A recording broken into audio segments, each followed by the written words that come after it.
Avonmore Valley. There, Megan. 4. Channel 4. 4 more girls go Division I in track and field. Sherilyn Pole Vaulter, Melissa Pena. She signs with Texas Southern. Then 3 new Bronx. Sherilyn distance runners, Savannah Antley to UTPA. Pan Am also gets a pair of Edinburgh North Cougars. Thrower Bianca Silver and thrower Alyssa Cano. It's incredible. Take another look.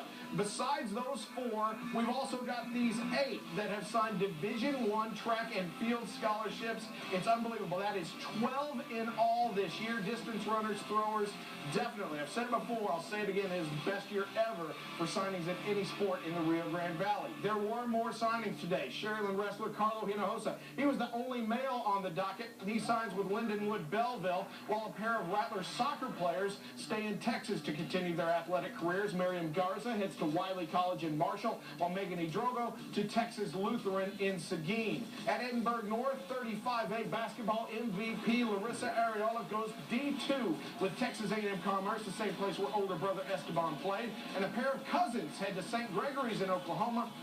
Edinburgh North's Alyssa Ponce will run track there, while cousin Ashley Ruiz and Edinburgh Bobcat will play volleyball there. Congratulations to all the signings. And one final one to tell you about in Hidalgo, where Lady Pirates guard Nikki Sanchez injured for her